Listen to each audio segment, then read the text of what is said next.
Yes, good evening everyone. Lecture को start करते हैं और आज हम डिस्कस करने वाले हैं अपना कॉस्ट एंड मैनेजमेंट अकाउंटिंग का जो MTP 1 था, मॉक टेस्ट पेपर सीरीज 1। ठीक, मॉक टेस्ट पेपर सीरीज 1 में ऑलमोस्ट जो क्वेश्चन है वो बुक में कवर्ड है। ठीक, ऑलमोस्ट क्वेश्चन, बहुत सारे क्वेश्चन बहुत ही बेसिक नॉलेज से बन जाएंगे, लेकिन एक आध क्वेश्चन अच्छे और इंटरेस्टिंग भी पूछे गए हैं। जैसे कि हाँ, रिलेवेंट कॉस्ट के ऊपर जो क्वेश्चन पूछा है, हमने कहाँ पे पढ़ा है? ये मार्जिनल कॉस्टिंग में। जो बच्चे मुझसे पढ़े अभी पढ़ाऊंगा तो याद आ जाएगा। मार्जिनल कॉस्टिंग में इससे 10 मार्क्स का पूछा है MCQ। और हाँ, ये क्वेश्चन जो है ये बढ़िया क्वेश्चन है, तो ऐसा नहीं बोलूंगा कि सारे क्वेश्चन बहुत बेसिक से है। रिलेवेंट कॉस्ट के ऊपर जो क्वेश्चन पूछा है अच्छा क्वेश्चन है, बहुत सारे question as it is book से भी आए हुए हैं। चलो देखते हैं, जरा कोशिश करेंगे टाइम बचाने की, फटाफट से पढ़ते हैं, खत्म करते हैं। ठीक। करवाने का फटाफट से करा दूंगा, कोई बेसिक पूरे प्रॉपर प्रोसीजर लिख के करने की जरूरत नहीं। इंपॉर्टेंट बात क्या है कि आपको रिवीजन कराते कराते कराऊंगा। ठीक, कि हमने क्या पढ़ा है, क्या होना चाहिए। चलिए, क्वेश्चन नंबर 1 है केस स्टडी सिनेरियो, MCQ है 10 मार्क्स के लिए। ठीक, इंपॉर्टेंट डिस्कशन यहां से स्टार्ट होता है।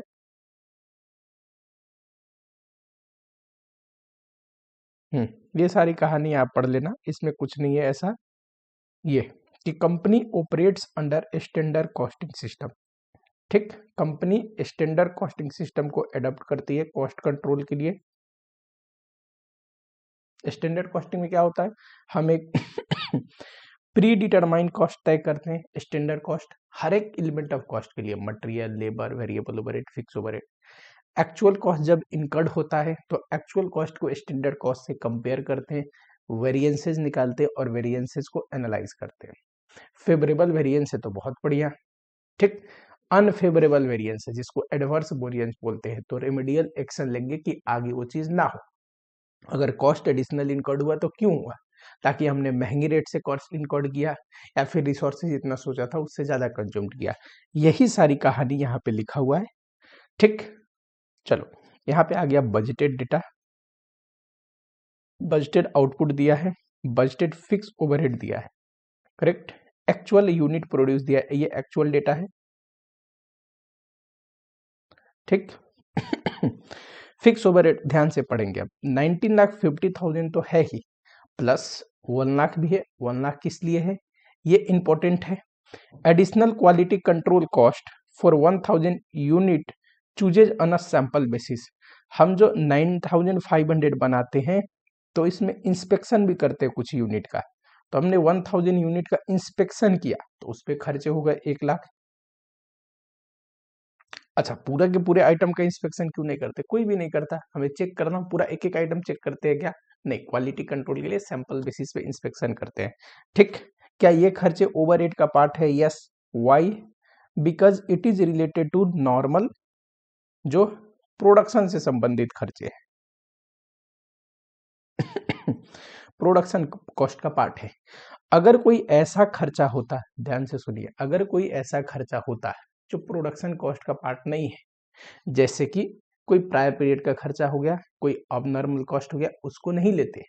हम एक्चुअल कॉस्ट को स्टैंडर्ड कॉस्ट से कंपेयर करते हैं, पर एक्चुअल कॉस्ट क्या होनी चाहिए? प्रोडक्शन से रिलेटेड, बनाने में जो वो चीज का खर्चा आया है। कोई अबनॉर्मल कॉस्ट को एक्चुअल कॉस्ट का पार्ट नहीं लेते, पर इंस्पेक्शन, ये क्वालिटी कंट्रोल कॉस्ट, ये कॉस्ट का पार्ट होएगा। समझ में आया? चलो, आवर्स में देखें तो 15,000 आवर्स बजटेड आवर है। एक्चुअल आवर ये रहा, कितना यूनिट बनाने का? 9,500, ये रहा।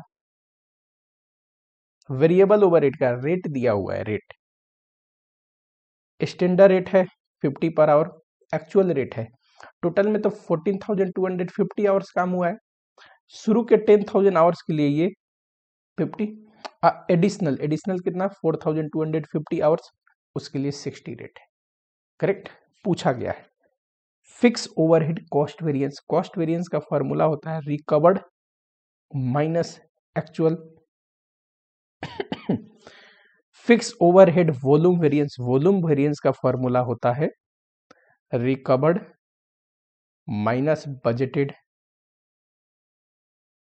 थर्ड में वेरिएबल पूछा है, फोर्थ में वेरिएबल, फिफ्थ में फिर फिक्स पूछा है, फिक्स ओवरहेड एक्सपेंडिचर। इसका फॉर्मूला होता है बजटेड ओवरहेड माइनस एक्चुअल। तो पहले फिक्स का निकाल ले तीनों। चलिए अब ये कैपेसिटी और इफिशियंसी नहीं पूछा है, करेक्ट। तो आवर बेस निकालने की जरूरत नहीं, यूनिट बेस से भी चलेगा काम। लेकिन 99% क्वेश्चन मैं जो कराता हूं और आवर्स पॉसिबल हो तो आवर बेस्ड कराता हूं, तो क्यों ना आवर बेस्ड ही कर लेते हैं। यहाँ पे बजटेड आवर कितना है 15,000, बजटेड ओवरहेड कितना है, कितना था 20 lakh, 20 lakh. Recovery rate per hour बताओ,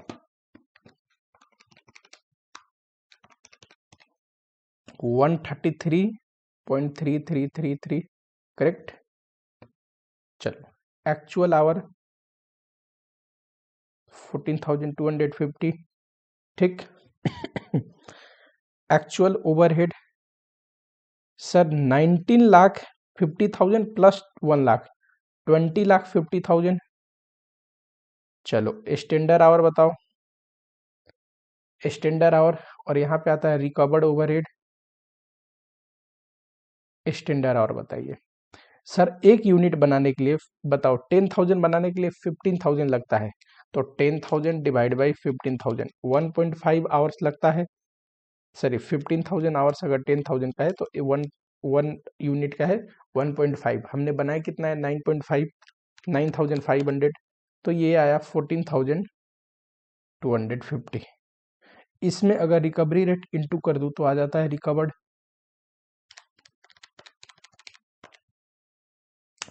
ये आ रहा है 18,99,999 पॉइंट समथिंग, तो इसका मतलब है 19 लाख, ठीक। पहला question fix overhead cost variance 1,50,000 adverse, ठीक। इससे ये घटता है तो वॉल्यूम वेरिएंस आता है, बताओ 19 में से 21 लाख एडवर्स। इससे ये घटेगा तो फिक्स ओवरहेड एक्सपेंडिचर वेरिएंस आता है, जो कि आएगा 50,000 एडवर्स। 3 क्वेश्चन तो यही था, फटाफट निकल गया। आउटपुट बेस निकालते तो एक्चुअल आउटपुट से रिकवरी रेट पर आउटपुट इनटू करने पे रिकवर्ड आता है। ये सारी चीज आपने रेगुलर लेक्चर में पढ़ी होगी, मुझसे पढ़ा है तो वेल एंड गुड, नहीं पढ़ा है तो कोई भी टीचर सेम ही चीज पढ़ाया होगा, ठीक। चलो 3 चीज मैं टिक कर दूं। ये 1,50,000 है सी, वॉल्यूम वेरिएंस है 1 लाख,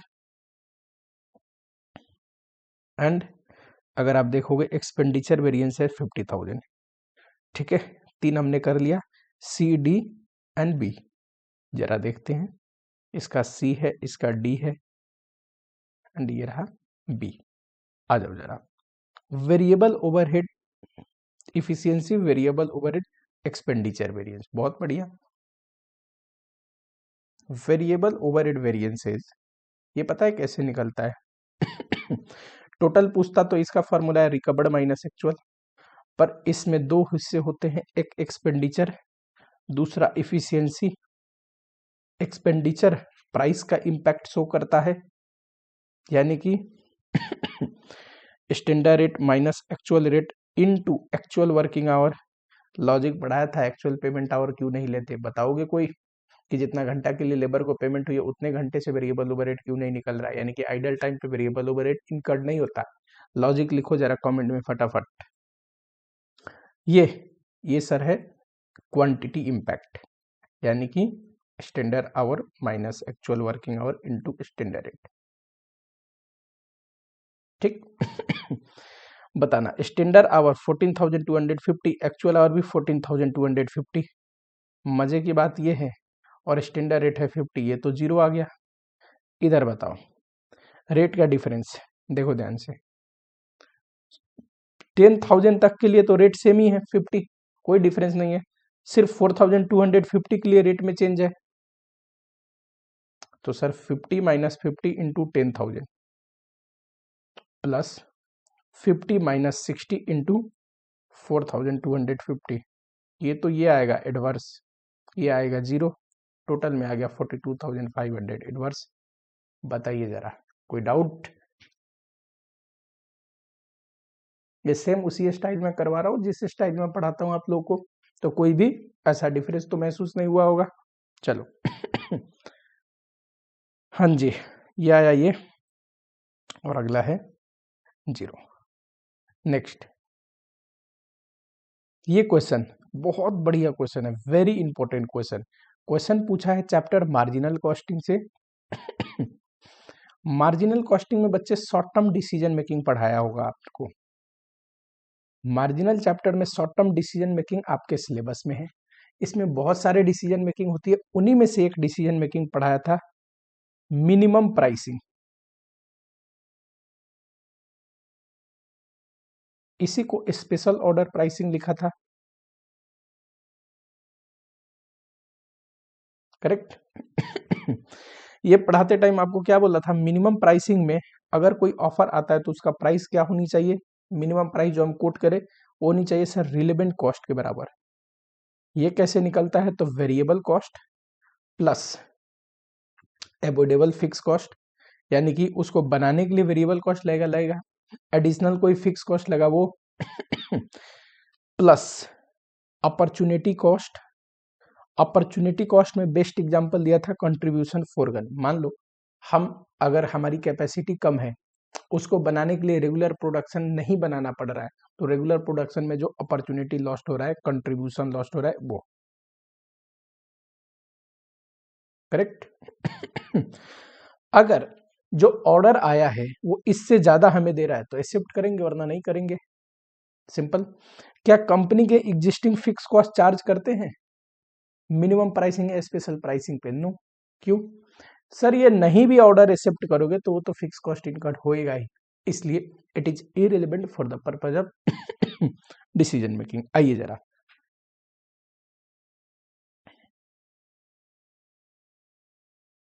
ठीक। चलो यहां पे जो कहानी दिया है एक बारी पढ़ लो। एक गारमेंट मैन्युफैक्चरर है जो टी शर्ट सेल करता है इको फ्रेंडली। अब वो इंडिया के बाहर भी सेल करना चाहता है। He feel that US market is the first foreign market that he should trap into. वो जो टी शर्ट बनाता है ना इको फ्रेंडली, उसका कॉस्ट दिया हुआ है। डायरेक्ट मटेरियल ये वेरिएबल कॉस्ट का पार्ट है, डायरेक्ट लेबर वेरिएबल कॉस्ट का पार्ट है। इसमें स्पेशल सर्विस ये तो डायरेक्ट एक्सपेंस की बात कर रहा है। प्रॉब्लम क्या है, अब ये जो स्पेशल सर्विस है इसमें क्लियरली बोला है, कुछ ना बोलता तो मैं वेरिएबल मानता, याद ये बात ध्यान रखना, अगर कुछ भी नहीं बोलता तो हम मानते ये वेरिएबल है, ठीक। लेकिन बोला 50 फिक्स 50 वेरिएबल, तो ये फिक्स ये वेरिएबल। फिक्स ओवरहेड क्लियरली बोल रहा है तो फिक्स, एडमिनिस्ट्रेटिव ओवरहेड फिक्स। अच्छा मैं फिक्स और वेरिएबल में क्यों बांट रहा हूँ सर, क्योंकि अभी आपने पढ़ा है कि रिलेवेंट कॉस्ट निकालने के लिए कंपनी का एग्जिस्टिंग फिक्स कॉस्ट से कोई लेना देना नहीं, वेरिएबल कॉस्ट को ध्यान में रखेंगे। चलो वेरिएबल कॉस्ट कितना आया सर, 90 प्लस 60 प्लस ये रहा 40, 190। चलो, there is no limitation of resources in India. कोई भी रिसोर्स की कमी नहीं है, जितना मन उतना मटेरियल खरीद सकते हैं, लेबर ला सकते हैं, ये कहने का मतलब है। अभी हम कितना सेल करते हैं, 80,000 और 80% कैपेसिटी पे काम करते हैं, तो टोटल कैपेसिटी अपनी कितनी है, 1 लाख। बताओ 1 लाख कैपेसिटी है जिसमें 80% कैपेसिटी पे हम बना के बेच रहे हैं इंडिया में, करेक्ट? तो आइडल कैपेसिटी कितनी है, 20,000। कोई मुझे 20,000 का ऑर्डर देगा, आराम से बना सकता हूँ, 20,000 आइडल कैपेसिटी पड़ी है। अगर 30,000 का ऑर्डर दिया तो बना तो सकता हूँ, मैं कोशिश करूंगा 20,000 ही बना के बेचूं। अगर वो बोला नहीं मुझे पूरा 30 का 30 चाहिए, तो 30,000 बनाने के लिए 10,000 अपना सेक्रीफाइस करना पड़ेगा, क्योंकि मैं अल्टीमेटली टोटल में तो 1 लाख ही बना सकता हूँ, मेरी कैपेसिटी उतनी है। 20,000 खाली है, 10,000 अगर बेचा इसको एडिशनल तो अपना रेगुलर प्रोडक्शन से लाके बेचना पड़ेगा। ये ध्यान रखना। After searching potential customer in US, Vikas को एक इंक्वायरी मिली 30,000 ऑर्डर का, करेक्ट, 30,000 यूनिट का। As per inquiry order will be place if price of T shirt is reasonable. और हमें कहा, क्या बोला जा रहा है कि अगर मैं रीजनेबल प्राइस कोट करूंगा तो वो ऑर्डर देंगे 30,000 का, ठीक है। Order has to be satisfied in full. इसका मतलब है ऐसा नहीं कि आप कम सप्लाई कर सकते हैं, 20,000 खाली कैपेसिटी है तो 20,000, ये फुल बनाना पड़ेगा 30,000, फुल एक्सेप्ट या रिजेक्ट, ठीक।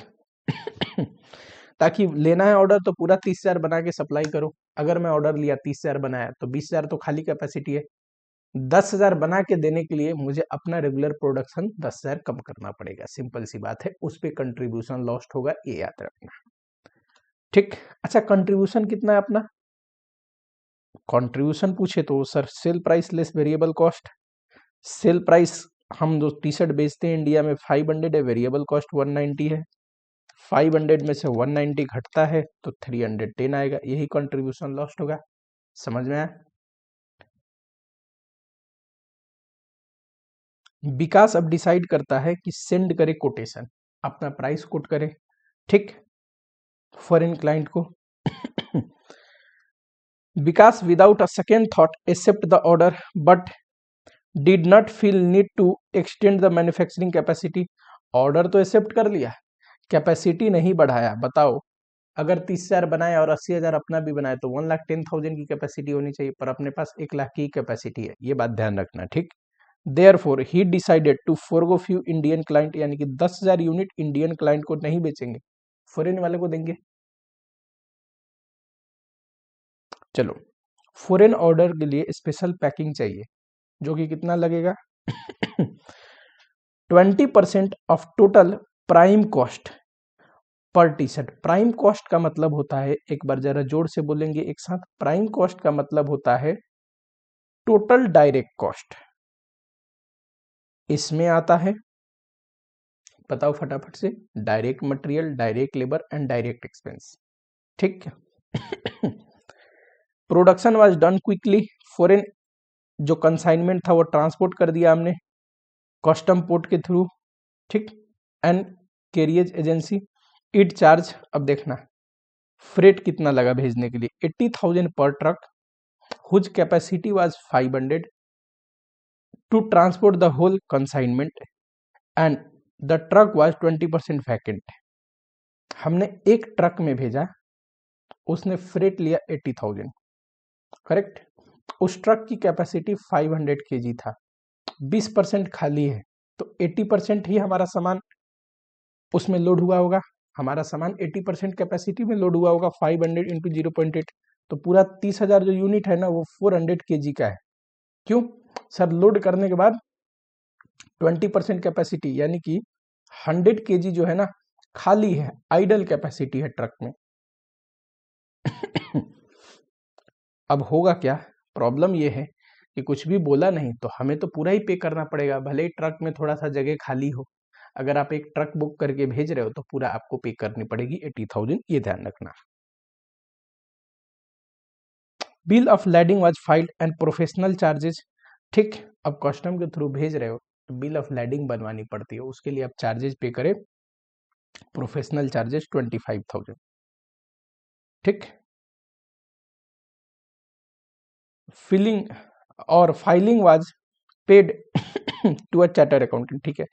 Custom port was also charge 80 per kg per day to handle the material. Custom वालों ने अपना चार्जेस कितना लिया? 400 kg, 80 per kg per day. जितना दिन कस्टम पे गुड्स रहेगा उतना दिन से इनटू करना पड़ेगा। देखते हैं कितना दिन कस्टम पे गुड्स रहा है। देखो, stock was at port for 5 days and on 6th day it was loaded to ship. 6 दिन के लिए था, छठे दिन लोड हुआ, तो टोटल इतना कस्टम वालों ने चार्ज ले लिया होगा हमसे, ये ध्यान रखेंगे। नेक्स्ट, शिपिंग कंपनी चार्ज 2,800 पर 10 kg। सर 2,800 अगर 10 kg का है तो अपने पास तो 400 kg है, कितना होगा? 1,12,000 ये भी हमें पे करना पड़ेगा भिजवाने के लिए फॉरेन, प्लस इंश्योरेंस भी पे करना पड़ेगा 1,11,000। ये जो खर्चे हैं ट्रांसपोर्टेशन का, शिपिंग कंपनी का, इंश्योरेंस का, कस्टम का, ये सारे अवॉइडेबल कॉस्ट है। भाई आप भेजो ही मत फॉरेन क्लाइंट को तो ये सारे खर्चे इनकर्ड नहीं होंगे, भेज रहे हो इसलिए इनकर्ड हो रहे हैं, तो इसको बोलते हैं अवॉइडेबल कॉस्ट। तो बनाने का वेरिएबल कॉस्ट के साथ साथ ये सारे अवॉइडेबल कॉस्ट जोड़ोगे रिलेवेंट कॉस्ट निकालने के लिए। वो 10,000 यूनिट जो नहीं बना के भेज रहे हैं उसका कंट्रीब्यूशन लॉस जोड़ोगे, तब आएगा रिलेवेंट कॉस्ट। ठीक, पूछा क्या है?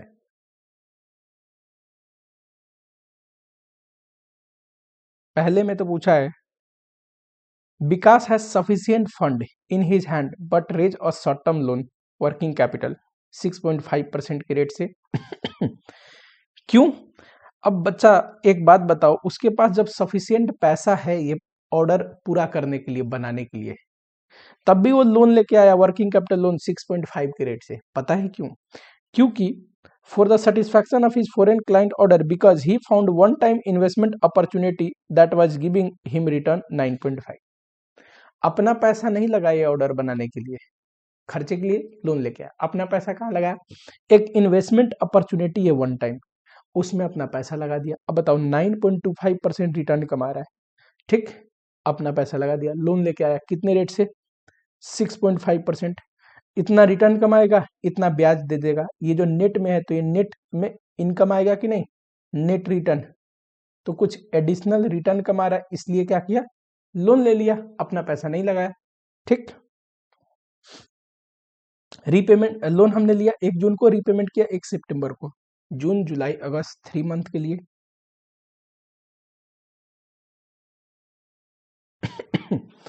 कितना लोन लेंगे? सर जितना उस ऑर्डर को बनाने के लिए खर्चा लगेगा ना, variable cost plus avoidable fix cost, यही है खर्चा। जितना खर्चा लगेगा ना उस ऑर्डर को बनाने के लिए, सर क्या कंट्रीब्यूशन लॉस नहीं लगा? अरे बच्चे वो रिलेवेंट कॉस्ट का पार्ट है, डिसीजन मेकिंग में लेंगे। कंट्रीब्यूशन लॉस कोई पे थोड़ी ना करना पड़ेगा आपको। जितना आउट ऑफ पॉकेट एक्सपेंस यानी कि पे करने का खर्चा है वही आपको कैश में चाहिए, उतना आप लोन लोगे। ठीक। Net cash outflow due to export order, export order की वजह से, ठीक है, एक्सपोर्ट ऑर्डर बनाने के लिए जो खर्चा लगेगा वो, प्लस ये जो ध्यान देना नेट में रिटर्न कमा रहे हैं तो ये एडिशनल इनफ्लो हो गया कि नहीं, ये घटानी पड़ेगी। समझ में आया क्या? चलो थोड़ा सा देखते हैं पहले। 190 वेरिएबल कॉस्ट है, ठीक। Packing charges 20% of prime cost, prime cost में ये प्लस 80 रुपीज है टोटल सर्विस चार्ज। वो तो 40 फिक्स था। स्पेशल सर्विस चार्ज टोटल हमने सिर्फ 40 इसलिए लिया क्योंकि हमें वेरिएबल लेना है। वैसे तो 80 रुपीज है, तो प्राइम कॉस्ट में तो 80 रुपीज लोगे, तो ये आ गया आपका प्राइम कॉस्ट, इसका 20% तो ये रहा। ये जोड़ दोगे तो ये आ गया वेरिएबल कॉस्ट, ठीक। वेरिएबल कॉस्ट इंटू कर दोगे 30,000 से टोटल वेरिएबल कॉस्ट। क्या सिर्फ वेरिएबल कॉस्ट खर्चा है? नहीं, और सारे जो अवॉइडेबल कॉस्ट है वो भी जोड़ेंगे। तो देखो फ्रेट दे रखा है, प्रोफेशनल चार्ज दे रखा है, कस्टम और शिपिंग, शिपिंग मैंने अभी निकलवाया, इंश्योरेंस ये भी दे रखा है, कस्टम चार्जेस जरा देखना। मैंने क्या बोला था, 400 kg है, पर केजी 80, 6 दिन के लिए रहेगा, तो ये रहा और ये आ गया। इतना तो हमें खर्चा करना पड़ेगा, ये आउट ऑफ पॉकेट एक्सपेंस है, इतना खर्च करना पड़ेगा उस ऑर्डर को मीट करने के लिए। लेकिन पता है कुछ कमाई भी हो जाएगी। हम लोन सस्ते रेट पे ले रहे हैं, इन्वेस्टमेंट कर दिए कहीं पे, कितना, इतना ही फंड है ना जो हमें इन्वेस्ट करना है, 76 लाख। बताओ ये हमारे लिए रिटर्न है, ये कॉस्ट है, तो नेट रिटर्न आ जाएगा। लेकिन ये तो पूरे साल का है, तो 3 मंथ का इतना, तो ये कॉस्ट रहा। ये इनकम जो जनरेट किया हमने उस ट्रांजेक्शन में घटा दोगे तो ये आ गया नेट आउटफ्लो। यही हमारे लिए क्या है, नेट कॉस्ट बोल सकता हूं। हाँ जी सर, ये नेट कॉस्ट है। चलो। दूसरा पूछा है minimum price, Vikas could quote minimum price पूछ रहा है। तो वेरिएबल कॉस्ट प्लस, बताओ फटाफट से, अवॉइडेबल फिक्स कॉस्ट प्लस, और क्या जोड़ना है इसमें, कंट्रीब्यूशन लॉस, ये ध्यान रखना, ठीक। हमें कोट करना है उस प्राइस को डॉलर में, डॉलर का रेट दे रखा है, पर यूनिट निकालना है, पर यूनिट। कोई दिक्कत नहीं, टोटल निकाल लेंगे, डिवाइड बाई 30,000 पर यूनिट आ जाएगा और रेट से डिवाइड कर देंगे तो डॉलर में कन्वर्ट हो जाएगा। और क्या, ये रहा नेट वेरिएबल कॉस्ट। ठीक, इसमें क्या है, variable cost plus avoidable fix cost जुड़ा हुआ है। क्या जोड़ना है इसमें, कंट्रीब्यूशन लॉस। कितना होएगा कंट्रीब्यूशन लॉस सर 310 है कंट्रीब्यूशन, 10,000 यूनिट है। आपको कैसे पता चला 310? ये देखो बच्चे, क्या है contribution, sale price less variable cost, तो आ गया ना 310 इंटू 10,000, 31 लाख, करेक्ट। तो दिस प्लस 31 लाख, अलग अलग करने की जरूरत नहीं, जो मैं पढ़ाया हूं जैसा वैसे करने की जरूरत है। ये आया, ये तो 30,000 यूनिट का है, एक यूनिट का इतना, पर ये तो रुपीज में है डॉलर का रेट दिया है, डॉलर में कन्वर्ट कर दो, ये रहा।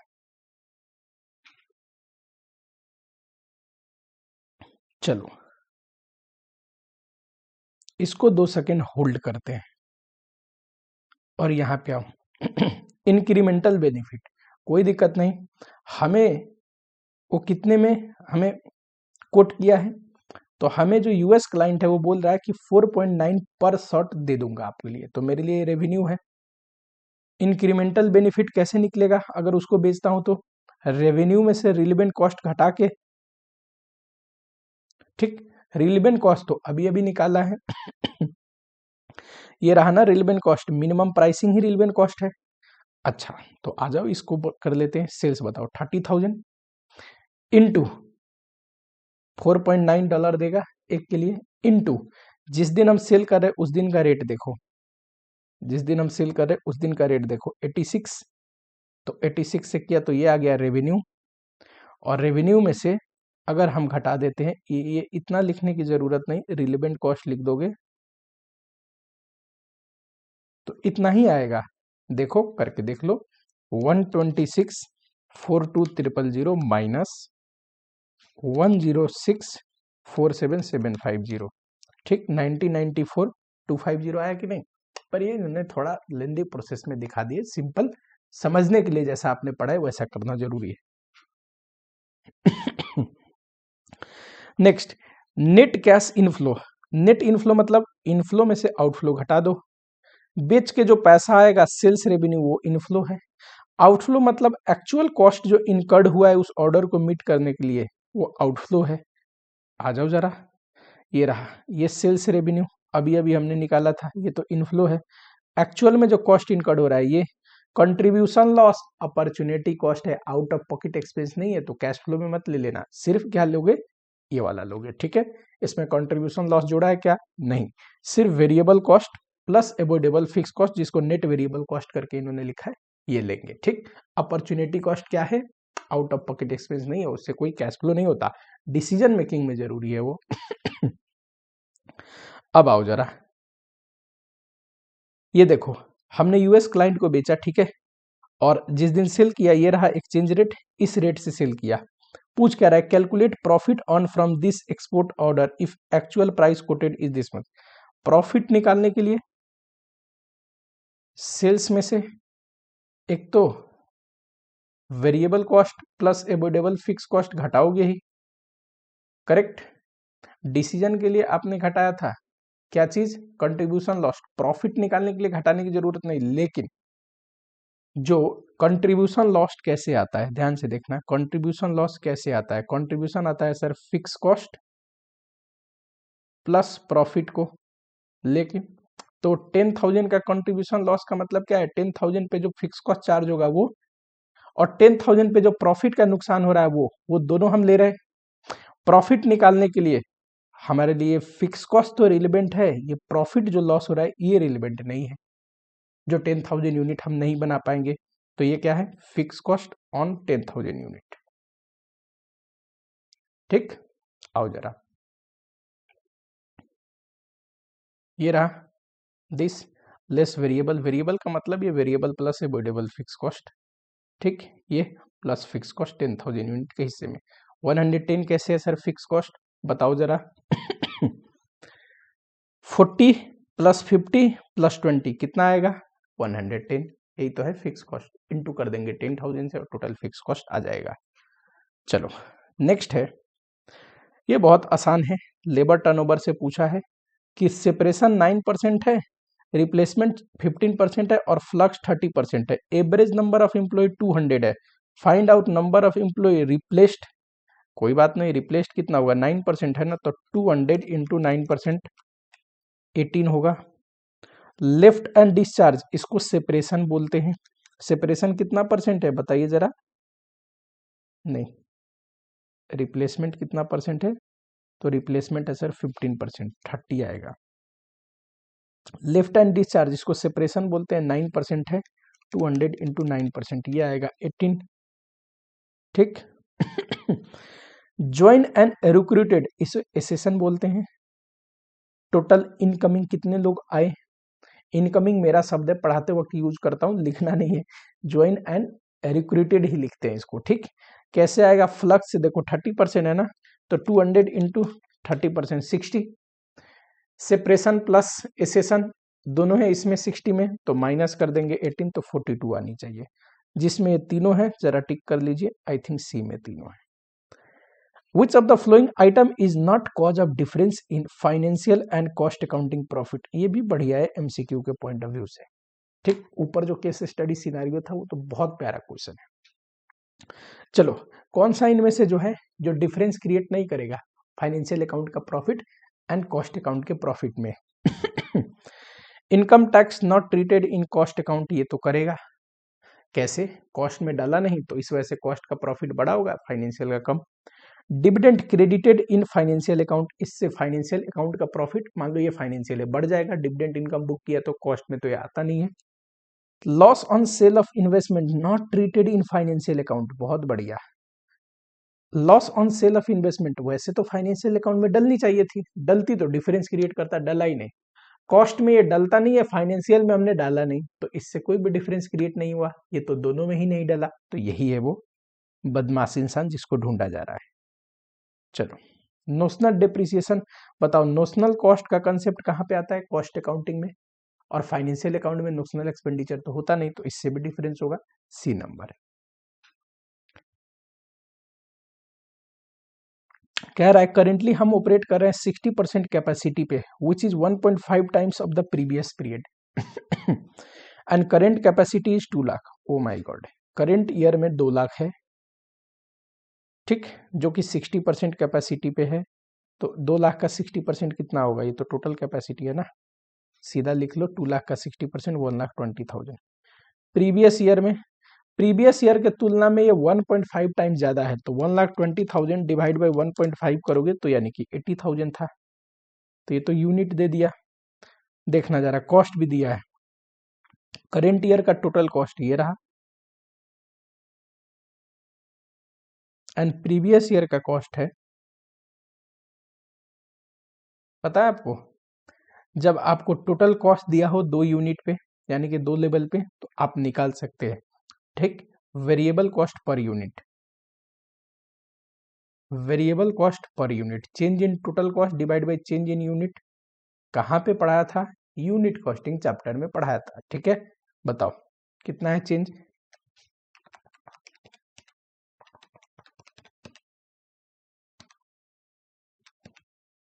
$36.4। फिक्स कॉस्ट निकाल सकते हैं कैसे, किसी भी एक कैपेसिटी पे सर टोटल कॉस्ट से वेरिएबल कॉस्ट घटा दीजिए, जैसे कि मान लेते हैं करंट ईयर का ही लेते हैं, total cost 59,28,000, variable cost 36.4 into 1,20,000, 43,68,000, घटाओ जरा, तो ये आया। और क्या दिया है, सेलिंग प्राइस दिया है, ठीक है, तो कंट्रीब्यूशन भी आ जाएगा, selling price less variable cost 36.4 minus 52, that is 15.6। पूछा क्या है, पूछा है ब्रेक इवन पॉइंट, बहुत बढ़िया, क्या होता है formula, fix cost divide by contribution per unit, ये रहा फिक्स कॉस्ट, ये रहा contribution per unit, 1 lakh unit आएगा आंसर, ठीक। चलो, ये question same question service costing में बुक में दिया हुआ है, सर्विस कॉस्टिंग में, मुझे कराने लायक कुछ भी नहीं है, आपको रिमाइंडर के लिए दिखा दूं क्वेश्चन ये।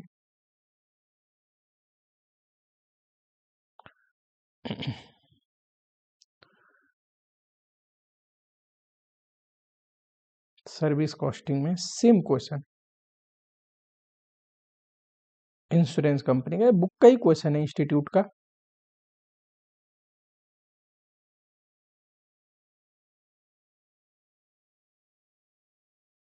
ये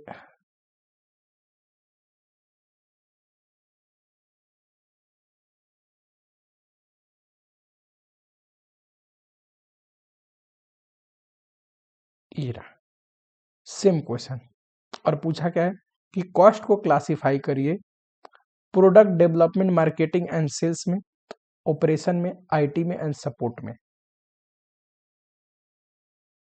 लो, कॉस्ट को क्लासिफाई करिए, ये थोड़ा गड़बड़ है, डेवलपमेंट भी होगा, product development, marketing and support, दूसरा operation, third IT and fourth support function. ठीक, प्रोडक्ट डेवलपमेंट क्यों? क्योंकि यहाँ पे पॉलिसी डेवलपमेंट कॉस्ट भी है, प्रोडक्ट डेवलपमेंट तो लिखनी पड़ेगी। प्रोडक्ट क्या है हमारे लिए? Insurance policy. ठीक, तो ये सेम क्वेश्चन आईसीआई की बुक में है। नेक्स्ट हाँ, ये जो क्वेश्चन है ये है joint cost, joint product and by product के ऊपर। आसान क्वेश्चन है, बहुत आसान क्वेश्चन है, देखते हैं। RN limited manufacture two primary product P1 and P2, ये प्राइमरी प्रोडक्ट है यानी कि मेन प्रोडक्ट है। Through a joint product process and by product R1, ये दोनों मेन प्रोडक्ट है, ये क्या है? बाई प्रोडक्ट है। करेक्ट। क्या बोला है? Relationship between output quantify the direct material into stage tabular to allocate joint cost to primary product, यानी कि मेन प्रोडक्ट पे ज्वाइंट कॉस्ट कैसे बढ़ता है? Physical volume method, physical unit produce के बेसिस पे। ठीक है, अब देखो बाई प्रोडक्ट का ट्रीटमेंट हमें बताएगा करना क्या है। हमने तो बहुत सारे ट्रीटमेंट पढ़े हैं। फर्दर प्रोसेसिंग होती है तो रिवर्स कॉस्ट अप्रोच से निकालते हैं, फिर ज्वाइंट कॉस्ट से घटा देते हैं, बचा हुआ बाई प्रोडक्ट बांटते हैं। दूसरा नहीं होती है, दो तरीका है, normal loss approach, other income approach. देखते हैं क्या बोलता है। टोटल ज्वाइंट कॉस्ट जो है वो 1,30,00,000 है। ठीक, प्राइमरी प्रोडक्ट जो है ये फ्रीली मार्केटेबल नहीं है स्प्लिट ऑफ पॉइंट पे। इस लैंग्वेज से ज्यादा हमें फर्क ही नहीं है, हमें तो बोल चुका है कि फिजिकल यूनिट प्रोड्यूस के बेसिस पे बांटना चाहिए, ये इंपॉर्टेंट है। Net realisable value of by product is treated as a reduction from joint cost, ये नॉर्मल लॉस अप्रोच की बात कर रहा है। क्या होता है? Net realisable value by product का निकालते हैं, टोटल ज्वाइंट कॉस्ट से घटा देते हैं, balance joint cost main product पे बांटते हैं। बताइए नेट रियलाइजेबल वैल्यू कैसे निकलेगा? 81250 इंटू 40, कोई सेलिंग एक्सपेंस होता तो वो भी घटाते नहीं है, 31,50,000 माइनस 1,30,00,000, तो ये आ गया नेट ज्वाइंट कॉस्ट। ये बांटना है किस में? P1 एंड P2 में हमें पूछा है P2 के हिस्से में का निकालिए। बताओ, ये है ना यूनिट प्रोड्यूस, इसी रेशियो में बांटना है। जरा इस रेशियो में बांट के बताओ P2 का। 1,95,000 प्लस 3,90,000 होता है 5,85,000, 975,000 डिवाइड बाई 585 इंटू 390, ये आएगा 65 लाख। ठीक, चलिए सिंपल है ये तो।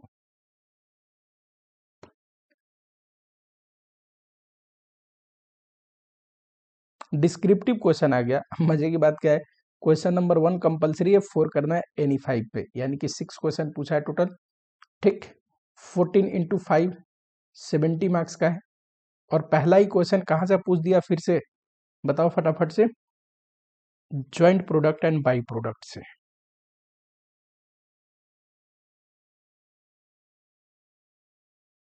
ठीक तीन प्रोडक्ट बनाता है कंपनी, क्या क्या? तो सर तीनों प्रोडक्ट का नाम है gasoline, diesel and heavy fuel oil. Correct, देखते जाओ।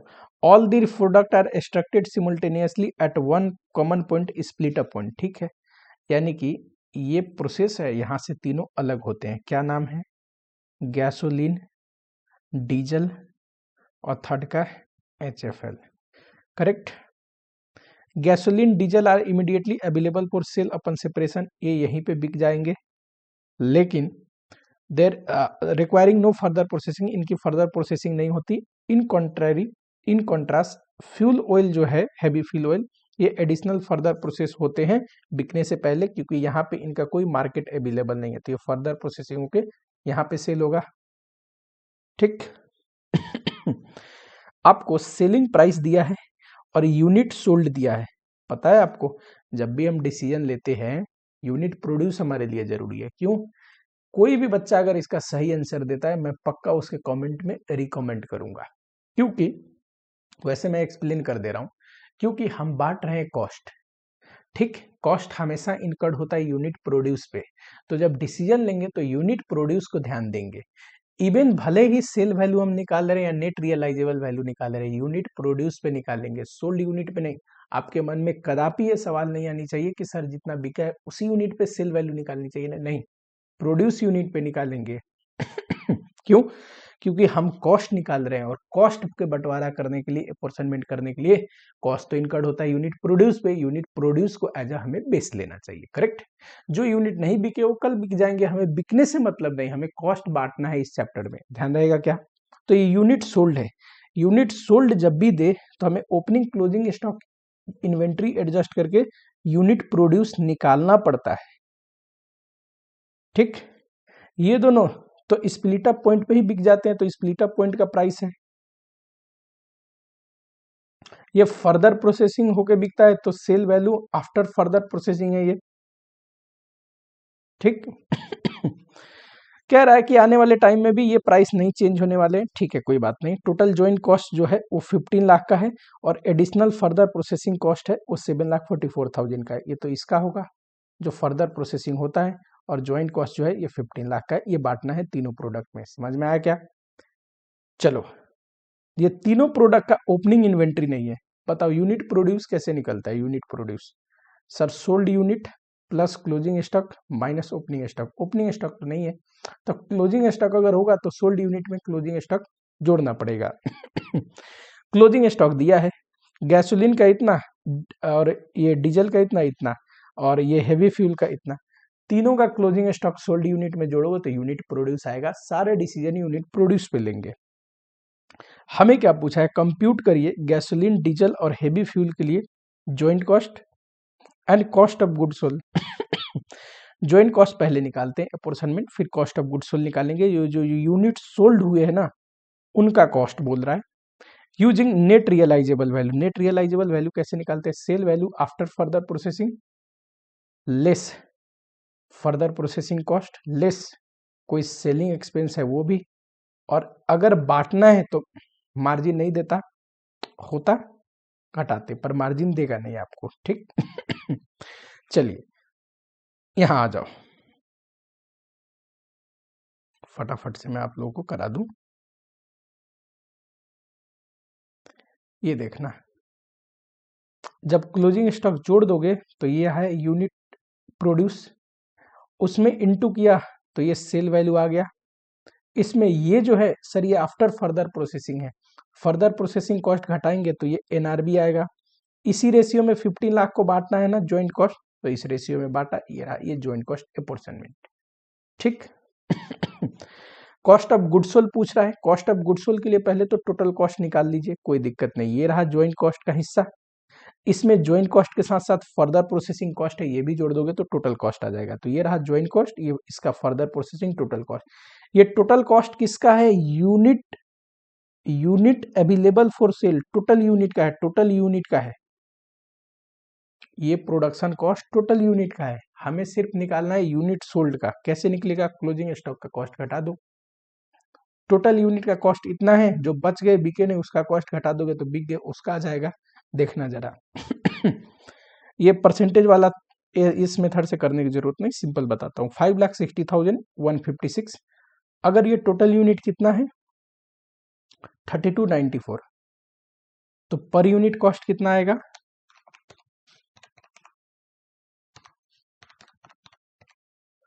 170.05। ठीक, क्लोजिंग स्टॉक कितना है? 170.05 इंटू बताना जरा। सर क्लोजिंग स्टॉक है 1620।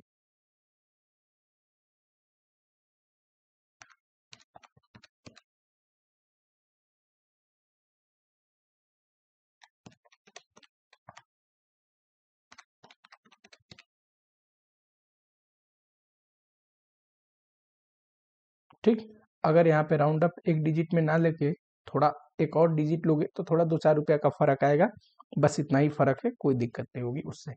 ठीक। पूरा डिजिट अगर लेंगे तो 86 आ रहा है, एक ही डिजिट 2 डिजिट में राउंड अप करोगे तो कितना आ रहा है 81। इससे कोई फर्क नहीं पड़ता 2-4 रुपए से। ठीक, चलो नेक्स्ट क्वेश्चन।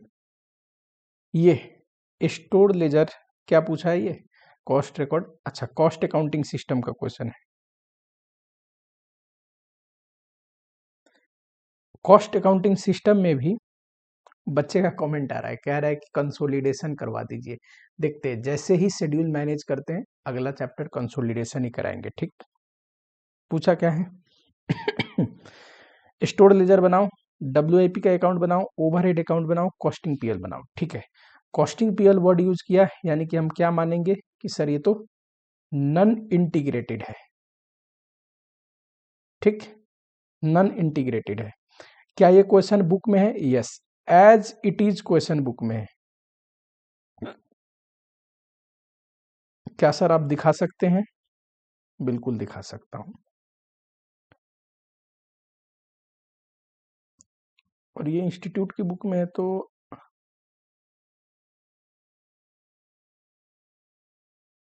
चलो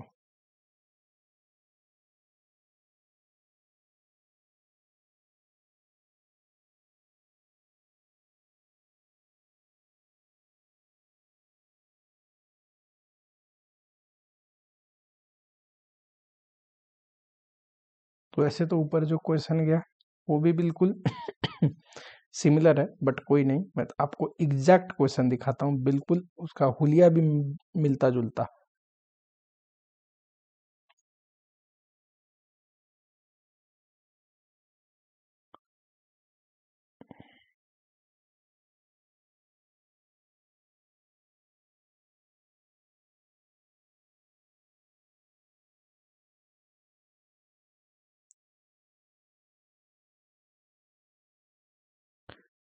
बिल्कुल ऐसी स्टाइल में ऊपर भी क्वेश्चन थे ऐसे तो।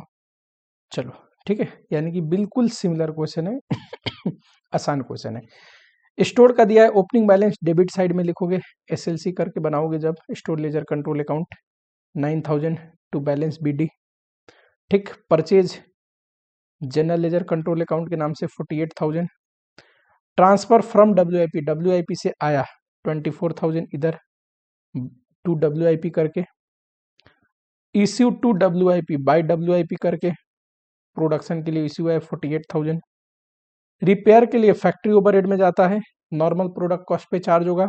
डिफिशियंसी नॉर्मल माने तो फैक्ट्री ओवरहेड, अब नॉर्मल अगर आपने माना तो कहाँ पे भेजोगे? कॉस्टिंग पीएल में, हम नॉर्मली मान लेते। चलो फैक्ट्री ओवरहेड में ये भी 6,000, ये 1800 ये भी जाएगा, बचा हुआ बैलेंस CD। ठीक, दूसरा वेजेज कंट्रोल बोला नहीं है, बना देते हैं, कोई दिक्कत नहीं। बताओ, वेजेज टोटल पेड है 21,000, जिसमें वेजेज अप्लाइड यानी कि प्रोडक्शन पे चार्ज कितना किया है 18,000। ये GLC के नाम से 2 बाई कर लेना, मैं शॉर्टकट समझा रहा हूँ। WIP पे 18,000 चार्ज हुआ है, बचा हुआ जो डायरेक्ट वेजेस नहीं है वो इनडायरेक्ट है, फैक्ट्री ओवरहेड में जाता है 3,000। फैक्ट्री ओवरहेड बनाओगे, देखना जरा ध्यान से, फैक्ट्री ओवरहेड इनकर्ड कितना हुआ है 75,000। ठीक, स्टोर से आया है 6,000 एंड 1,800, 3,000 का वेजेज। चार्ज कितना हुआ है फैक्ट्री ओवरहेड, तो ओवरहेड चार्ज हुआ है 72,000 बाई WIP करके लिखोगे 72,000। अंडर ओवर रिकवरी क्लियरली दिख रहा है, इधर ही आएगा। दो तरीका है, treatment of under over recovery, कुछ भी नहीं बोला, कॉस्टिंग पीएल में भी भेज सकते हैं, बैलेंस BDCD भी कर सकते हैं। ठीक, दोनों में 100% मार्क्स मिलेगा, कंफ्यूजन का कोई स्कोप ही नहीं होनी चाहिए। WIP बनाओगे, ओपनिंग कुछ होगा, कितना है ओपनिंग, ये रहा 18,000, क्लोजिंग 12,000, क्लोजिंग 12,000 स्टोर से आएगा, कितना आया स्टोर से 48, स्टोर को रिटर्न कर दिया था 24, 18,000 वेजेस से 72,000 फैक्ट्री ओवरहेड से, ठीक। और जो इधर बच जाता है वो कहाँ जाता है, फिनिश गुड्स में। फिनिश गुड्स में ना भेज के, क्योंकि ये सीधा अब लिखा है आपको कि इंटायर प्रोडक्शन WIP कॉस्ट पे सेल होता है, तो आप कॉस्ट ऑफ सेल पे भेज देना, ठीक है, ठीक, टिक कर लो। कितना आया कॉस्ट ऑफ सेल पे, कॉस्टिंग PL में ही भेजने की जरूरत नहीं, इतना भी डायरेक्ट मत करो, कॉस्ट ऑफ सेल पे भेजो, कॉस्ट ऑफ सेल एक लेजर बना लेना, कॉस्ट ऑफ सेल और क्या टू WIP करके 120 और फिर भेजो कॉस्टिंग PL में, कॉस्ट ऑफ सेल तो बनाना ही चाहिए, ठीक। कॉस्टिंग PL देखो ये रहा ये कॉस्ट है, कितना सेल्स है, सेल्स कितना रखना है, तो कह रहा है 10% प्रॉफिट ऑन कॉस्ट, 1,20,000 का कॉस्ट है, 10% प्रॉफिट, तो 1,20,000 का 10% 12,000, ये रहा, ये आएगा प्रॉफिट। बताओ यहाँ पे दो ट्रीटमेंट में फर्क होने से चेंज हो सकता था, अगर कोई बच्चा 18,000 जो लॉस है उसको अब नॉर्मल मानता तो यहीं पे डालता दूसरा अंडर ओवर रिकवरी को अगर कॉस्टिंग PL में भेजते तो यहीं पे डालते, तो आंसर कुछ और आता। दोनों ही केस में 100% आपको मार्क्स मिलेगा, कोई दिक्कत नहीं है, आंसर सही है, ट्रीटमेंट लिख दिया करो। ये क्वेश्चन बुक का ही क्वेश्चन है, एज इट इज पूछा है, इस बार तो मिस नहीं होगा, इस बार ढूंढ के ही दिखाऊंगा बुक का कौन सा क्वेश्चन।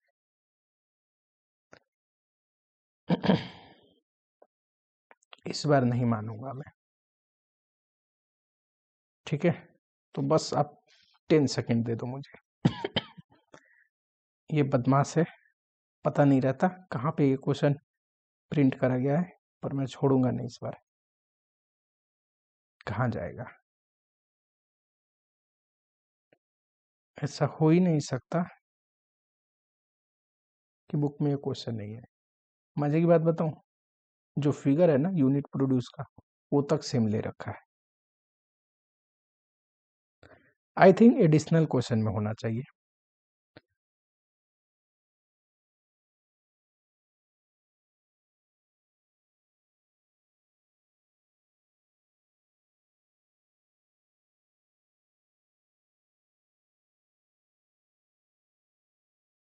ओ माय गॉड, चलिए ढूंढ ही लिया इस बार, ठीक।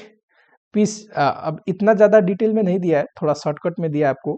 वर्किंग आवर दिया है, वेजेज रेट दिया है, टाइम रेट, एक यूनिट बनाने के लिए, और A और B का प्रोडक्शन। देखो चलो ये रहा करेक्ट। पूछा क्या है, बोला है हलसे के लिए बोनस कितना देना है 50%। हमारा जो ओरिजिनल क्वेश्चन में उसमें क्या बोला है, हलसे के लिए बोनस कितना देना है 50%।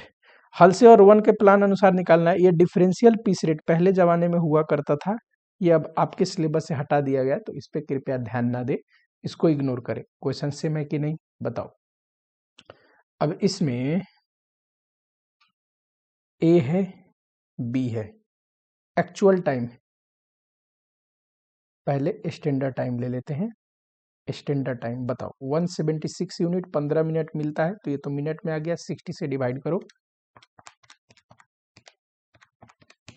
44। एक्चुअल आवर कितना लिया है, फैक्ट्री 40 घंटे काम करती है, तो टाइम से आ गया 4 आवर्स, ठीक। इसके केस में 140 into 15 divide by 60 35। Actual time लिया है 40, कोई भी टाइम सेव नहीं है। बी के केस में तो नॉर्मल इसको वेजेज मिलेगा, बोनस मिलेगा ही नहीं। If there is no time save, ना हॉलसे से बोनस मिलेगा ना रुवन से, तो इसका वेजेज दोनों ही केस में कितना आएगा sir, actual our into rate 1600, दोनों ही केस में इसका बोनस 1600 आएगा। इसका बताओ सर अगर हॉलसे से निकालते हैं तो 1600, ये तो वेजेज प्लस बोनस कितना, टाइम सेव इंटू रेट का 50%, यानी कि 1680 आएगा। सिमिलरली रोवन का निकाल लेना, तो इसको बोनस मिलेगा दोनों ही केस में, इसको 1600 1600 जी वेजेज मिलेगा, बोनस का कोई सवाल ही नहीं बनता, टाइम से भी नहीं किया है।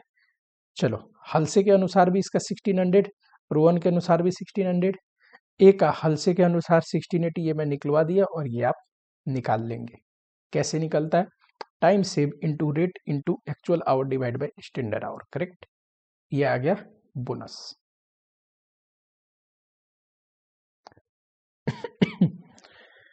चलो, नेक्स्ट क्वेश्चन जो है ये है ओवरहेड के ऊपर।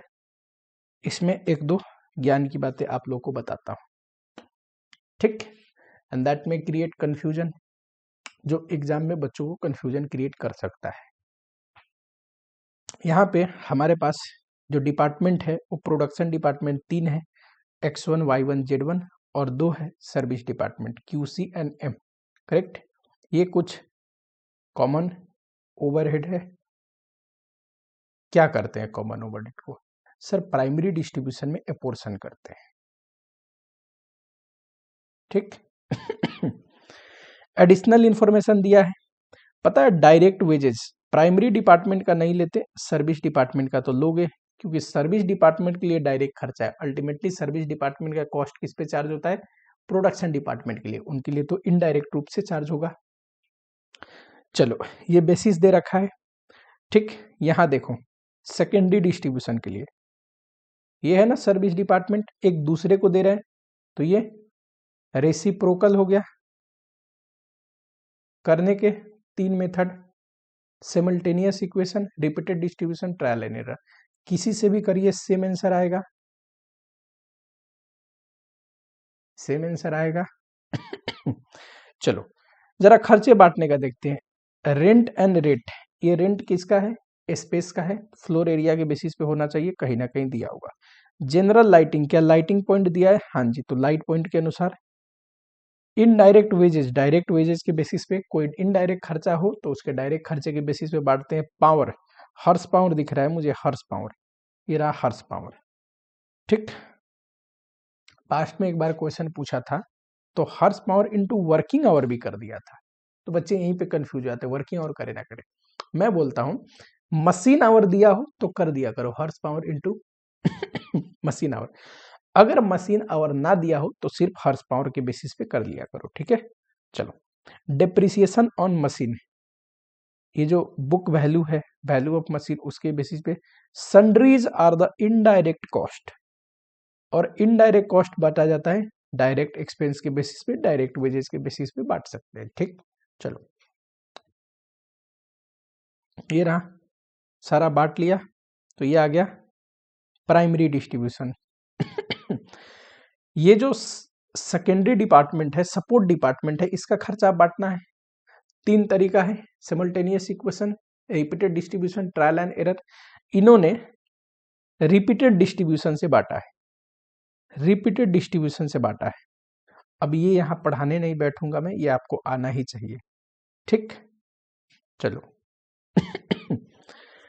अंत में बांट लिया, वर्किंग आवर से डिवाइड किया, तो तीनों ही प्रोडक्शन डिपार्टमेंट का क्या निकल गया? ओवरहेड रेट निकल गया। पता है इसको डिपार्टमेंटल रेट बोलते हैं। ओवरहेड रेट के टाइप में एक सिंगल रेट होता है, टोटल फैक्ट्री का एक ही रेट निकालते हैं। एक होता है मल्टीपल या डिपार्टमेंटल रेट, जहां पे हर एक डिपार्टमेंट का अलग रेट निकालते हैं। यही है बच्चे डिपार्टमेंटल रेट, ठीक। दूसरा रिक्वायरमेंट क्या है?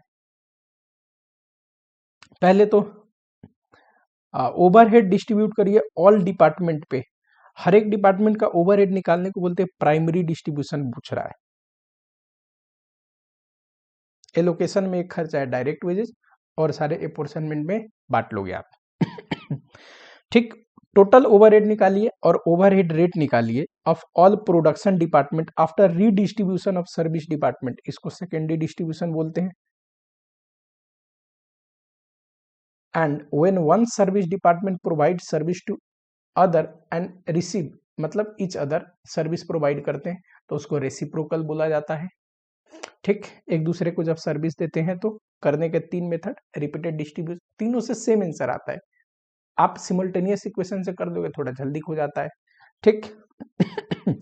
फिर ओवरहेड रेट निकाला, निकाल चुके हैं। फिर बताओ कॉस्ट ऑफ अ बाईसाइकिल निकालना है, उसमें डायरेक्ट मटेरियल एंड लेबर इतना लगा है, तो मटेरियल और लेबर का खर्चा जोड़ दोगे, मटेरियल प्लस लेबर हो गया, कोई और खर्चे है नहीं, अब बस ओवरहेड का खर्चा चार्ज करना है। घंटे दे रखे हैं तीनों प्रोडक्शन डिपार्टमेंट में, और ये रहा रेट, अभी हमने निकाला है रेट, ये रहा रेट, इनटू कर दोगे तो ओवरहेड का खर्चा आ जाएगा। ये रहा ओवरहेड का खर्चा, निकाल के टोटल किया है, जोड़ दिया है। ठीक, चलो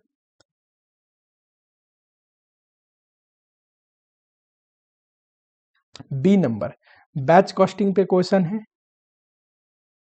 और क्वेश्चन है निहायती आसान, मतलब very very very very easy. एक बैच में हम 120 यूनिट बनाते हैं, एक बैच का कॉस्ट ये रहा। हमें वैसे बनाना कितना है, 2400।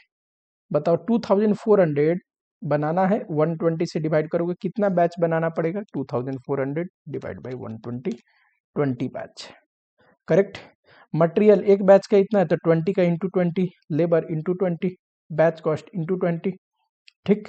Production overhead 15%, 20% of direct wages, जो भी डायरेक्ट वेजेज आएगा उसका 20% ओवरहेड, ये चारों खर्चे को जोड़ोगे तो आता है प्रोडक्शन कॉस्ट। उसमें फिर 15% और जोड़ देना, selling distribution and administrative overhead के लिए। प्रोडक्शन कॉस्ट का 15%, देखो ये रहा प्रोडक्शन कॉस्ट, इसका 15%, तो ये आ गया टोटल कॉस्ट। इसमें प्रॉफिट जोड़ते हैं हम सेल प्राइस निकालने के लिए। प्रॉफिट कितना है, 25% ऑन सेल वैल्यू। मजे की बात क्या है, प्रॉफिट इसका 25% नहीं है, सेल वैल्यू का।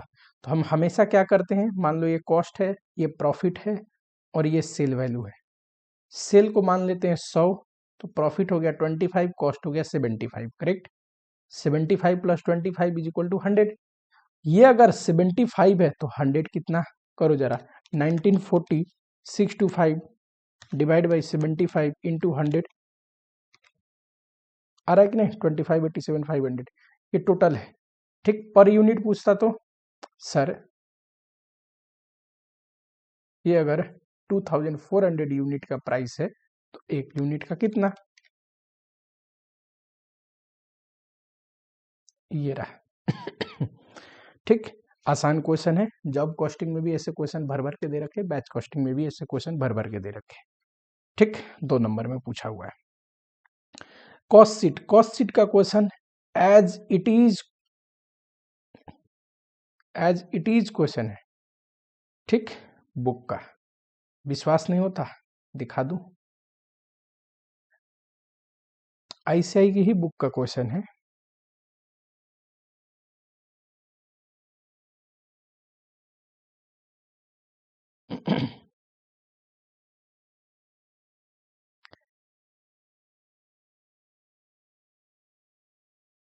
ये रहा, ठीक। Question number 3, same to same, जिसमें हर एक खर्चे का वैरायटी दे रखा है, ठीक। ओपनिंग क्लोजिंग भी दे रखा है, ठीक। चेंज क्या किया है, यहाँ पे स्क्रैप था, यहाँ पे स्क्रैप ना देके एक बढ़िया चीज दिया है क्या, अब नॉर्मल कॉस्ट। डिमरेज पे किया है। डिमरेज एक टाइप का पेनल्टी है जो ट्रांसपोर्टर को पे करते हैं। क्या पेनल्टी अब नॉर्मल कॉस्ट है, यस। अब नॉर्मल कॉस्ट कॉस्ट का हिस्सा होता है, नो। अब नॉर्मल कॉस्ट को क्या लेते हैं कॉस्ट शीट में, नहीं, तो ये नहीं लेंगे। और क्या, ये रहा क्लोजिंग, ये रहा ओपनिंग। जरा एक बार डिस्कस कर लेते हैं फटाफट से। रॉ मटेरियल परचेज, ये तो मटेरियल कंज्यूम में, opening plus purchase plus freight minus closing, material consumed आएगा। फैक्ट्री वर्कर को वेजेस दिया, पीएफ ईएसआई, ये दोनों डायरेक्ट वेजेज में आएगा। जितने भी पेमेंट या कॉस्ट इनकर्ड करते हैं फैक्ट्री वर्कर के लिए, सारे डायरेक्ट वेजेज में आते हैं, ठीक। Higher charges paid for hiring specific equipment, specific equipment का है डायरेक्ट एक्सपेंस में। पावर फ्यूल यूटिलिटी कॉस्ट बोलते हैं इसको, डायरेक्ट एक्सपेंस में है। चलो माउल्ट्स एंड पैटर्न, इनका एमोटाइजेशन डायरेक्ट एक्सपेंस में लोगे। जब चार्जेस पे किया डायरेक्ट एक्सपेंस में आएगा। Lease rental paid for production asset, production asset बच्चे कहाँ पे होता है, फैक्ट्री में, फैक्ट्री ओवरहेड का पार्ट है। Depreciation factory building, factory overhead में आएगा। ऑफिस बिल्डिंग एडमिनिस्ट्रेटिव ओवरहेड में आएगा। कौन सा, general administrative overhead. Plant and machinery factory overhead में आएगा, ठीक। और ये डिलीवरी व्हीकल, डिलीवरी से रिलेटेड खर्चा है, सेलिंग एंड डिस्ट्रीब्यूशन में ले लो है, तो ये डिस्ट्रीब्यूशन ओवरहेड का पार्ट, मैं सेलिंग डिस्ट्रीब्यूशन को एक साथ ही ले लेता हूं, ठीक है। Salary paid to supervisor, supervisor factory में लेबर को सुपरवाइज करते हैं, ठीक। चलो फोरमैन होता तो फोरमैन मशीनरी का देखभाल करते हैं, सुपरवाइज करते हैं, वो भी फैक्ट्री ओवरहेड में ही आता। रिपेयर एंड मेंटेनेंस, ये फैक्ट्री ओवरहेड में आएगा, ये आएगा सेलिंग एंड डिस्ट्रीब्यूशन। इंश्योरेंस, ये फैक्ट्री ओवरहेड। और रॉ मटेरियल WIP, ये भी फैक्ट्री में होते, फैक्ट्री ओवरहेड में आएगा, ठीक।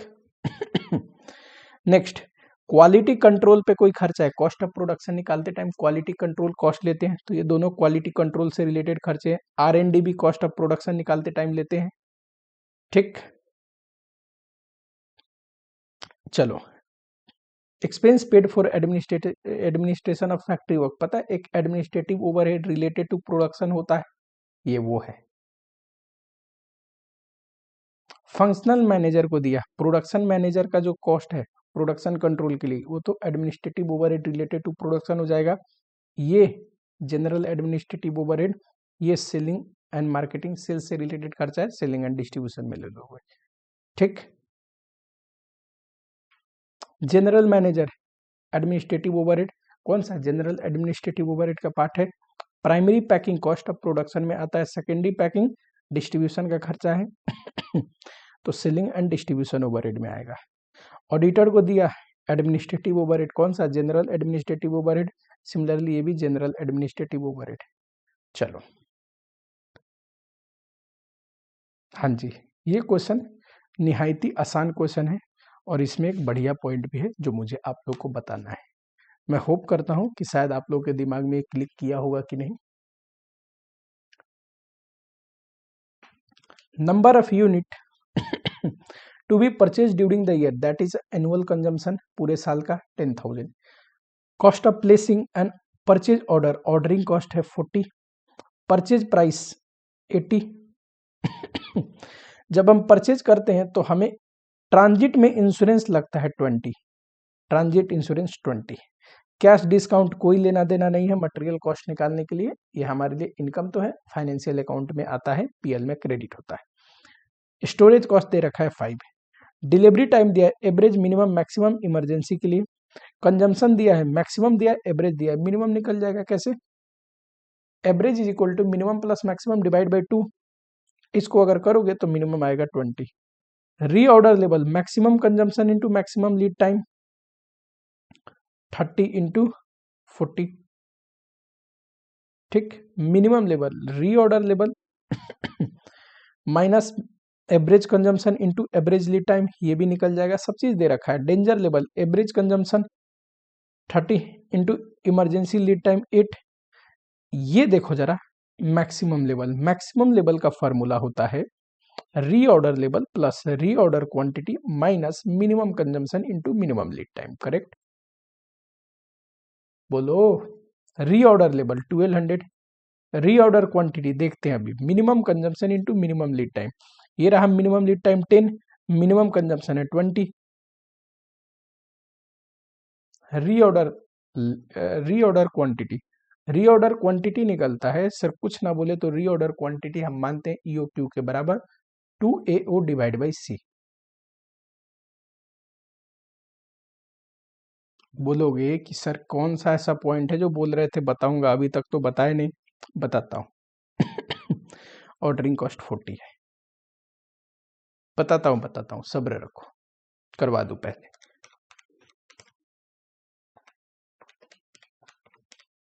ठीक, 400 डाल दो, ये रहा, आ जाएगा, करेक्ट।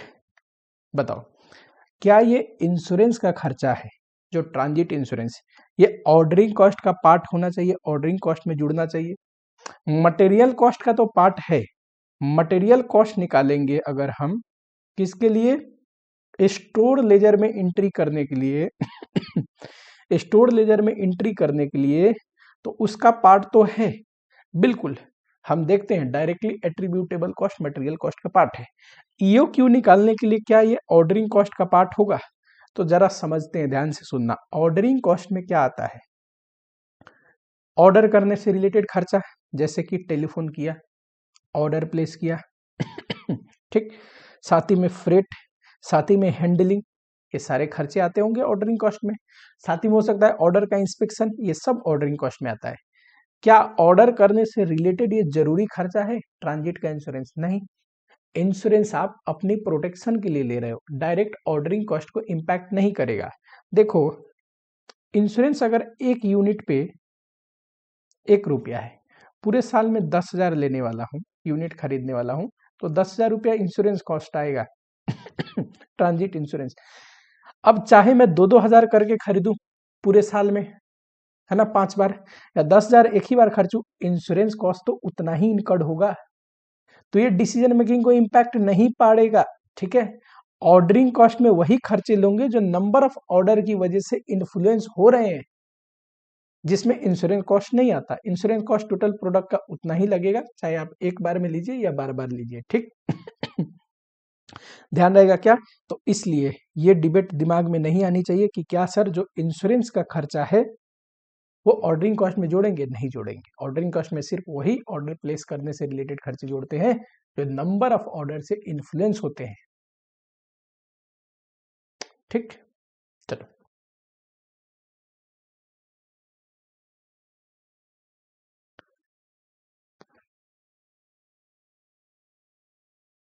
क्वेश्चन नंबर 4 का ए, एक्टिविटी बेस्ड कॉस्टिंग से क्वेश्चन है, एंड क्वेश्चन निहायती आसान है, एज इट इज बुक से आया हुआ क्वेश्चन है। दिखा दूं?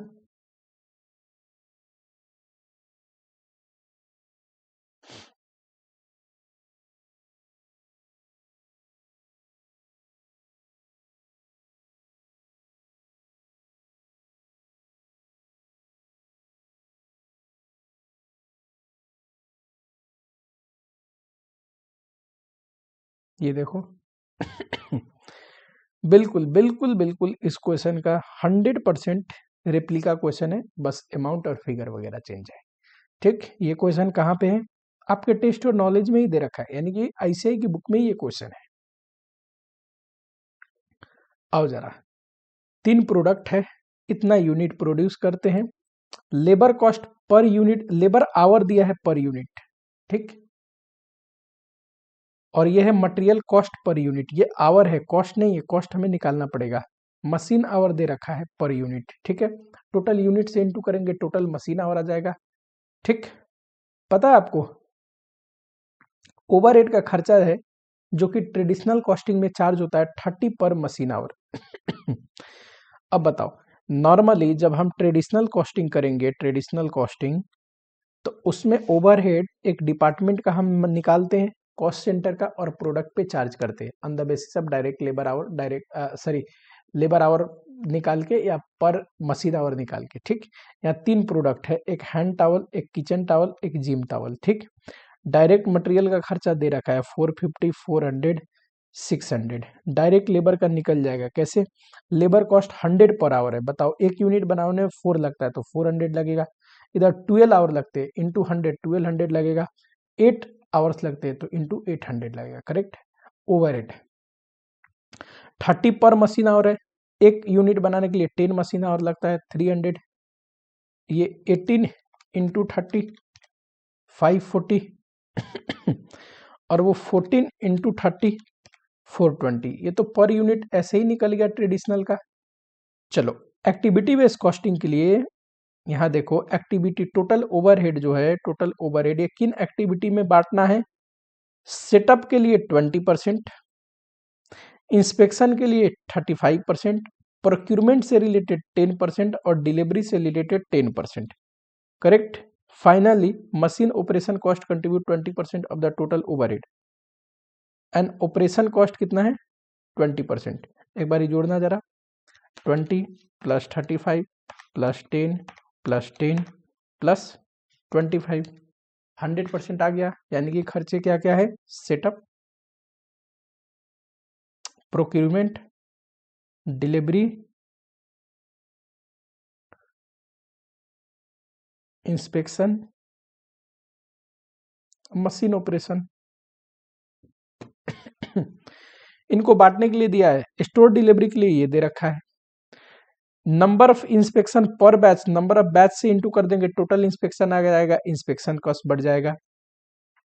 नंबर ऑफ परचेज ऑर्डर पर बैच दिया है, बैच नंबर ऑफ बैच से इंटू कर देंगे, ये बैच साइज है तो नंबर ऑफ बैच निकल जाएगा, unit produce divide by batch size number of batch, उससे इंटू कर देंगे टोटल परचेज ऑर्डर, ये परचेजिंग का आ जाएगा। मशीन आवर के बेसिस में मशीन ऑपरेशन बांट दोगे, इजिली निकल जाएगा। कैसे निकालेंगे टोटल ओवरहेड सर?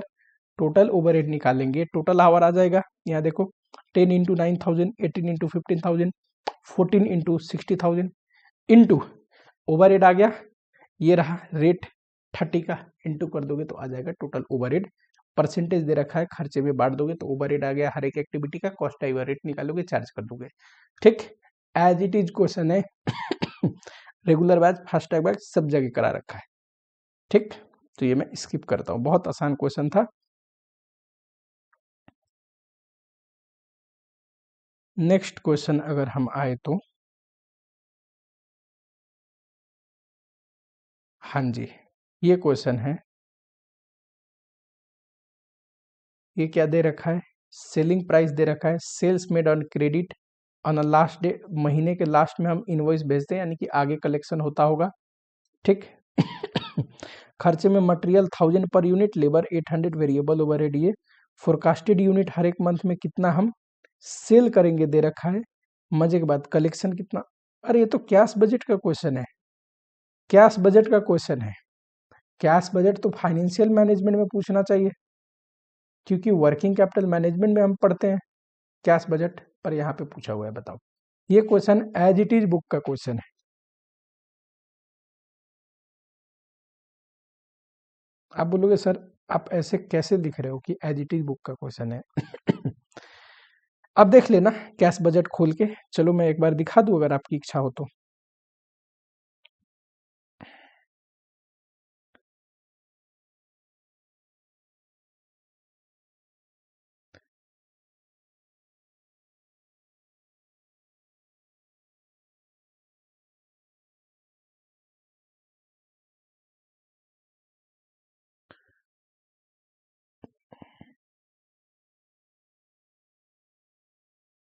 कौन सा क्वेश्चन है मैं दिखा देता हूँ आपको आपको नया नहीं लगेगा। कैश मैनेजमेंट शुरू है,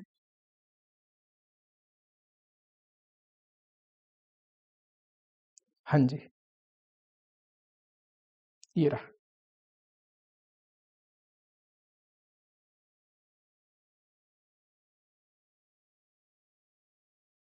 कहाँ पे आया हुआ क्वेश्चन है? टेस्ट नॉलेज, यानी कि बुक में ही दिया हुआ क्वेश्चन है आओ जरा,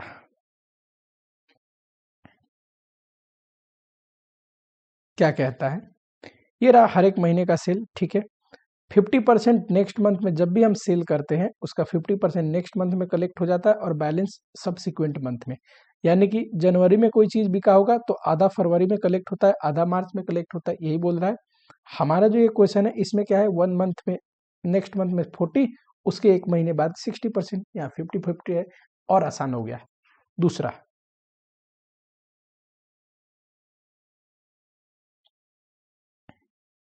हम 2 मंथ एडवांस में प्रोडक्शन करते हैं एंड क्रेडिटर को कब पे करते हैं? 2 month after the production. Jain में अगर कोई चीज सेल करनी है तो पता है दिसंबर नहीं नवंबर में प्रोडक्शन करते हैं।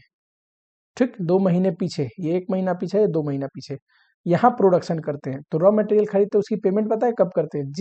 जब खरीदा उसके 2 महीने बाद, यानी कि दिसंबर छोड़ के जनवरी में। यानी कि जो जनवरी में सेल करना है ना, उसका जो प्रोडक्शन का पेमेंट है वो भी जनवरी में ही होता है। Simple shortcut. तो जनवरी में देखो सेल कितना करना है, 1000 इंटू मटेरियल का खर्चा कितना है, 1000, 10 लाख। ये 10 लाख इनकर्ड कब हुआ होगा सर? नवंबर में। पे कब होगा? जनवरी में। तो जनवरी में मटेरियल का देखोगे तो 10 लाख की पेमेंट होगी। पेमेंट में मटेरियल जनवरी 10 लाख की पेमेंट है। ठीक सेल्स देखो, हर एक महीने का सेल्स निकाल लो, कहाँ गया, ये रहा। जनवरी में देखो आधा दिसंबर का कलेक्शन होगा, दिसंबर में 30 लाख था तो उसका 15 लाख, और आधा नवंबर का कलेक्शन होगा, ये रहा टोटल कलेक्शन। फरवरी में जब भी बिकता है उसका आधा नेक्स्ट मंथ और आधा उससे भी एक मंथ आगे। जैन का आधा 30 लाख का आधा 50% एंड दिसंबर का हाफ 30 लाख का आधा 50%। ये रहा।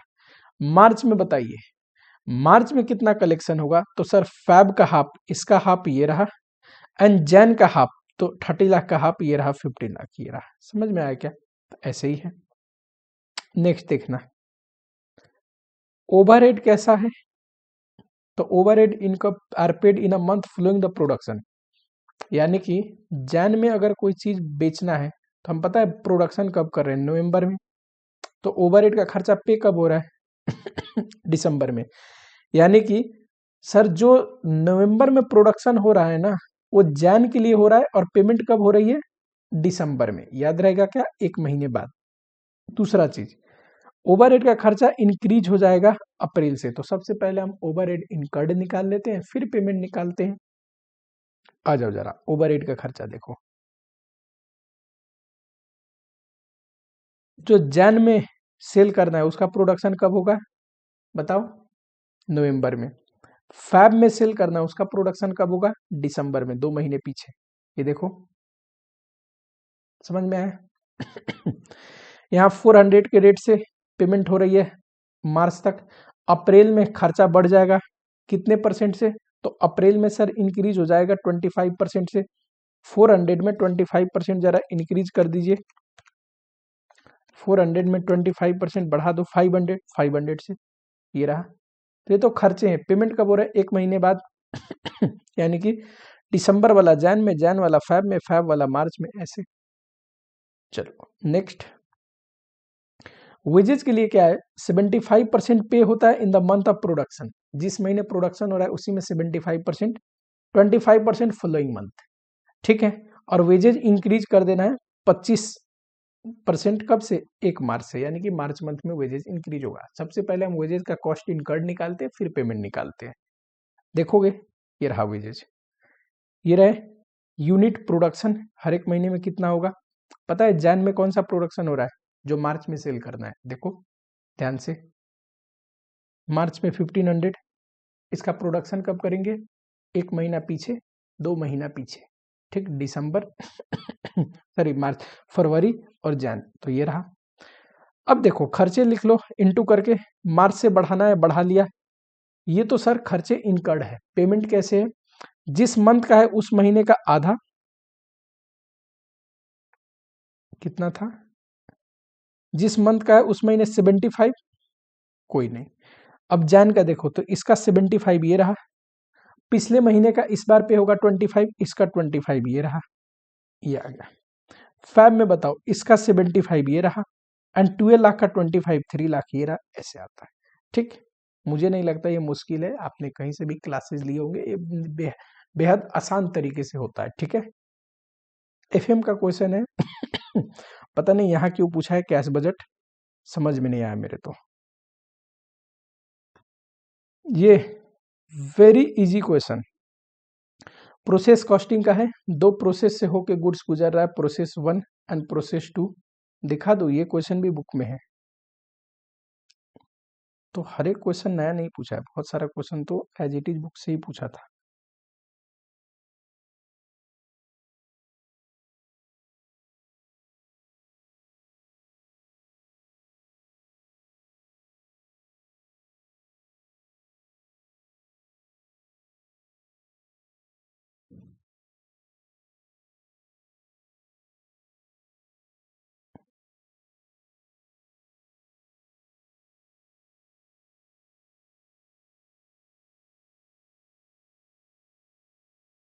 चलो टाइम क्या वेस्ट करना, कहाँ पे पूछा है ढूंढने में, पर ये बहुत आसान क्वेश्चन है यह है प्रोसेस 2, इसके बाद फिनिश गुड्स में कन्वर्ट हो जाता है।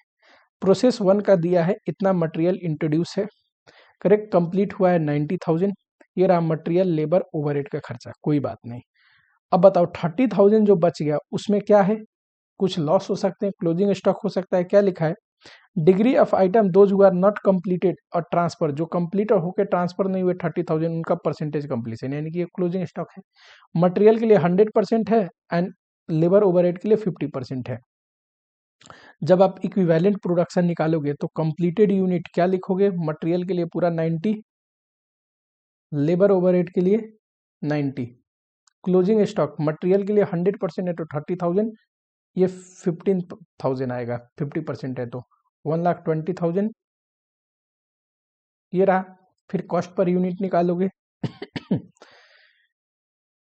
आ जाओ जरा फटाफट से, ये रहा हमने निकाला। लेबर ओवरहेड का एक साथ ही कर देना, अलग निकालने की जरूरत नहीं। कॉस्ट पर यूनिट इस फॉर्मेट में ये प्रोसेस 1 नहीं लिखने की जरूरत है, कॉस्ट पर यूनिट निकालना है एंड एपोर्शनमेंट, ठीक, एपोर्शनमेंट। बताओ, ये रहा मटेरियल लेबर ओवरहेड का एक साथ कर सकते हैं, ये रहा कॉस्ट, कॉस्ट पर यूनिट आ गया, लेबर ओवरहेड का इन्होंने अलग निकाला, एक साथ कर सकते हैं। क्लोजिंग स्टॉक की वैल्यूएशन कर रहे हैं, ये इनटू यूनिट इक्विवेलेंट यूनिट तो ये आ गया, लेबर ओवरहेड के लिए तो यूनिट 15,000 है, इनटू करोगे ये क्लोजिंग स्टॉक आ गया। प्रोसेस अकाउंट में बताओ, ये यूनिट इंट्रोड्यूस थे, ये था खर्चे, ये प्रोसेस 2 में 90,000, ये रहा क्लोजिंग स्टॉक की वैल्यूएशन, इन्होंने इसकी भी वैल्यूएशन कर रखी है, हमें भी तो करना ही है, ठीक। चलो प्रोसेस 2 में क्या है कि जो यूनिट आए हैं ना, कितने आए हैं, 90,000 एज ए इनपुट उसमें 84,000 कंप्लीट होके गया है, ओके। नॉर्मल लॉस है 600 विथ नो सेल्वेज वैल्यू, कोई भी रिकवरी नहीं है। Some unit are still in process 2। अच्छा, इसके अलावा कुछ यूनिट जो बच गए, 90,000 माइनस 84,000 माइनस 600, 5,400, ये क्या है, क्लोजिंग स्टॉक है। इक्विवेलेंट प्रोडक्शन के लिए इसको तो जीरो लेते हैं, इसको आप 100% लोगे हर एक एस्पेक्ट में, इसका दे रखा है मटेरियल में 100%, लेबर ओवरहेड में 25%, तो इक्विवेलेंट प्रोडक्शन आ जाएगा। कॉस्ट पर यूनिट किसके लिए, कॉस्ट पर यूनिट निकालेंगे मटेरियल के लिए, मटेरियल तो पिछले प्रोसेस से आया है, लेबर ओवरहेड का एक साथ कर सकते हैं, अलग अलग करने की जरूरत नहीं।